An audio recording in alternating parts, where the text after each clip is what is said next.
What is up, DTube Steam blockchain? So I thought it would be a little bit fun today to look at a crypto historical snapshot from May the 14th, 2016, and kind of see if we can learn anything from this. So I think this is like super fascinating to look at. Um, so I'm looking at this right now.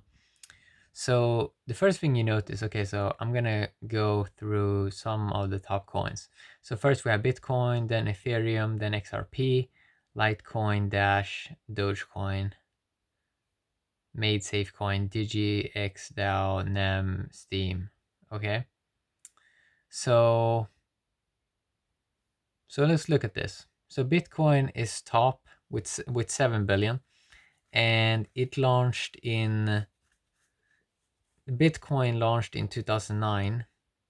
So not a new coin, 2016, and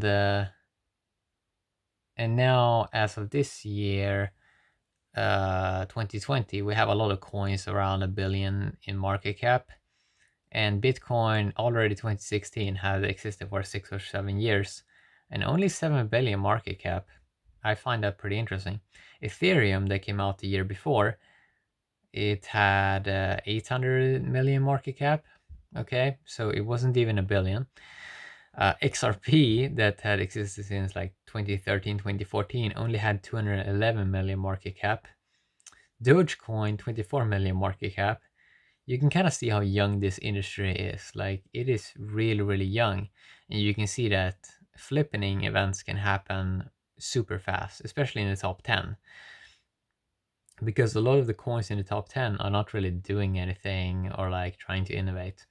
So I think it's like fascinating to see. Okay, so Bitcoin, what has changed? So over here, May the 14th, it had a value of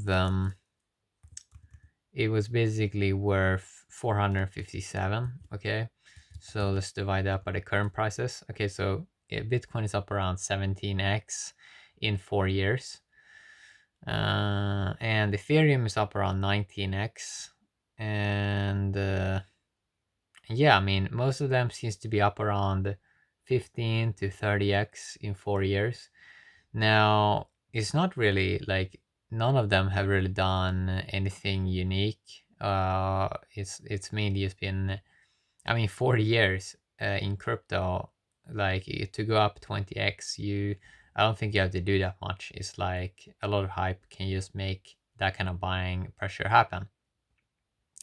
But I think that people are going to realize that a lot of these things now are going to struggle to scale, because either if they don't have amazing dApps, or if they don't have amazing game theory innovation, they're kind of going to sort of struggle to scale once they grow into this huge size. So for example, Bitcoin, it has this struggle of scaling just because it has this tragedy of the common effect, where it's so decentralized, so-called decentralized, that none has a big enough bag to like advertise good stuff to the mainstream masses.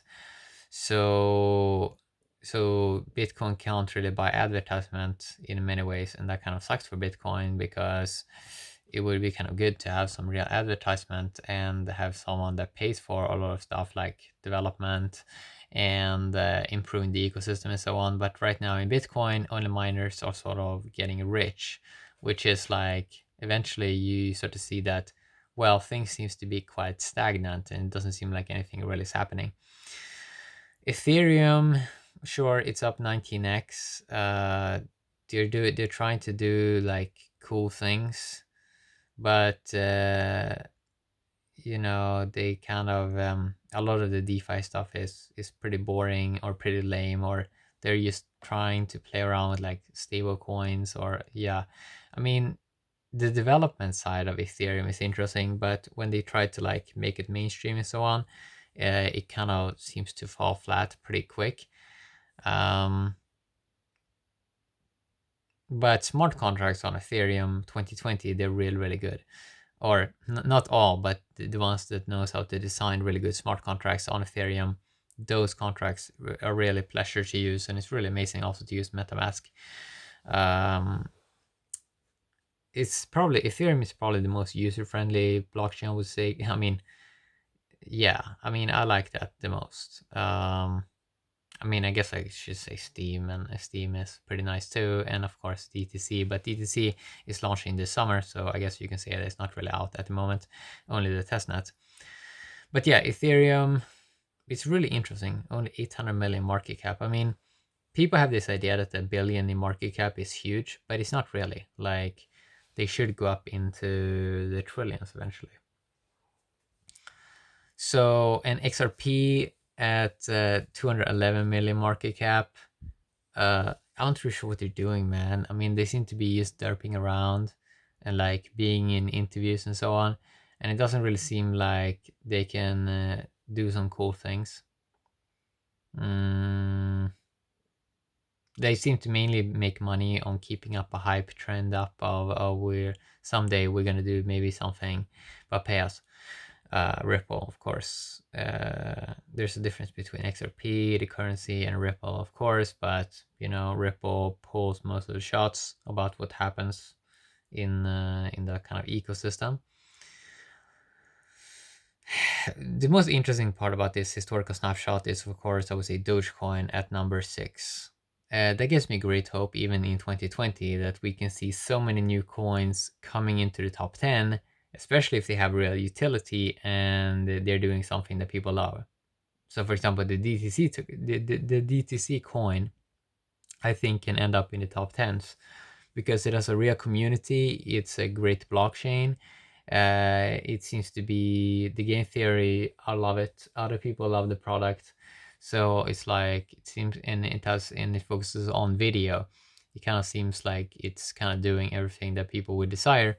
And if Dogecoin 2016 could hit number 6 position, why wouldn't DTC be able to hit top 10 coin in 2020 or 2021?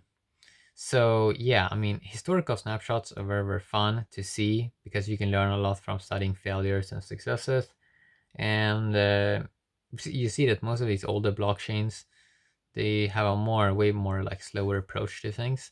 I think with game theory, we're going to see more speeded up models in the future. For example, Avalon blockchain, I think it's a speeded up version in how it works compared to other slower systems. So yeah, I mean, historical snapshots are very, very cool to see if you can learn something, to see what kind of failed and what kind of works. But the key thing is this industry is so young still that you know you can get a coin in top 10 fairly easy, especially if you have an innovative idea and a good product and that people kind of like using it. That's like the utility, so called. Yeah, fun to look at old snapshots. So that's what I wanted to talk a little bit about today. Hope you enjoyed. Have a great day, DTube and Steam blockchain. Bye bye.